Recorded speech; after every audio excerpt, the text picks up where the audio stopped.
You're listening to Audiology. Support this channel by becoming a member and be sure to submit your requests for topics in the comments below.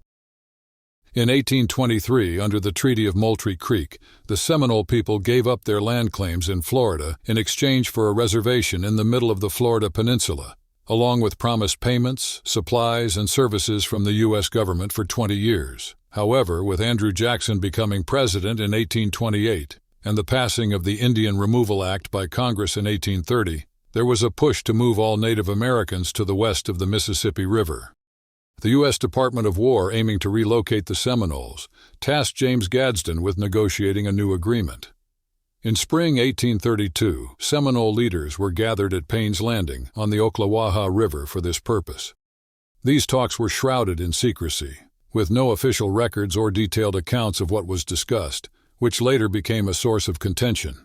The U.S. wanted the Seminoles to move to the Creek Reservation in what is today Oklahoma, expecting them to assimilate with the Creek Nation and to return escaped slaves to their previous owners.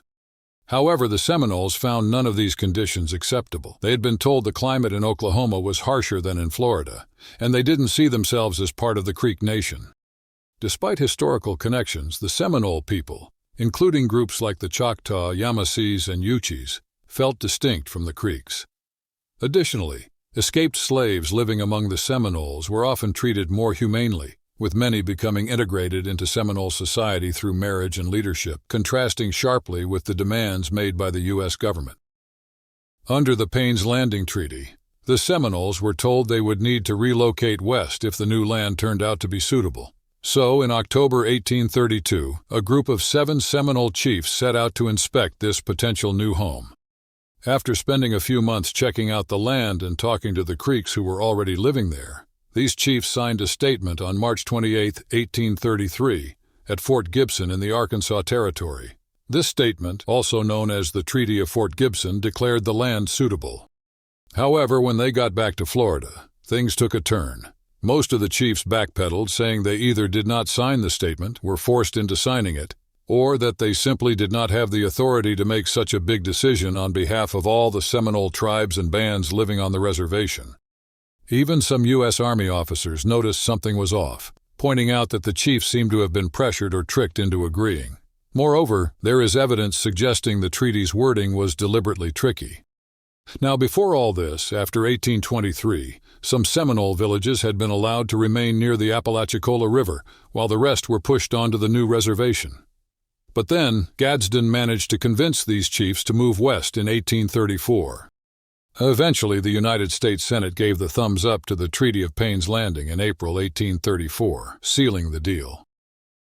Under an agreement, the Seminole people were given a deadline of 3 years to relocate west of the Mississippi River. The U.S. government marked the start of this period in 1832, expecting the Seminoles to commence their move by 1835. To oversee this transition, Fort King, located in the current area of Ocala, was reopened in 1834, and Wiley Thompson was appointed as the new Seminole agent. Thompson's main job was to convince the Seminole leaders to agree to the move.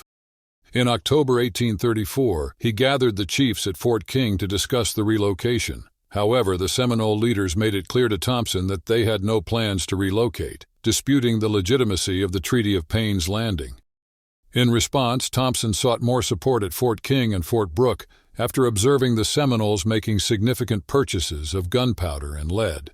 Brigadier General Duncan L. Clinch, the military commander in Florida, echoed these concerns to Washington, highlighting the necessity for additional troops to ensure the Seminoles' relocation. In March 1835, Thompson read a letter to the chiefs from President Andrew Jackson, who sternly stated that if they refused to move, he had authorized military force to ensure their removal. The chiefs requested a 30-day period to deliberate. Eventually, they informed Thompson they would not relocate. Tensions escalated, nearly leading to violence, but General Clinch mediated to avoid conflict. After some negotiation, 8 chiefs reluctantly agreed to move but requested a delay until the year's end, which Thompson and Clinch accepted. Nonetheless, 5 key Seminole leaders, including McCanopy of the Alachua Seminoles, refused to agree to the relocation. In retaliation, Thompson stripped these chiefs of their authority. As relations worsened, Thompson also banned the sale of guns and ammunition to the Seminoles. This prohibition particularly angered Osceola, a rising warrior who passionately declared that he would resist such treatment, equating it to enslavement. Despite their disagreements, Thompson perceived Osceola as a friend, even gifting him a rifle. However, when Osceola began to stir up unrest, Thompson had him detained overnight at Fort King. To gain his release, Osceola reluctantly agreed to follow the Treaty of Payne's Landing and motivate his followers to do the same. In a tragic turn of events in August 1835, Private Kinsley Dalton was murdered by Seminoles while carrying mail between Fort Brooke and Fort King.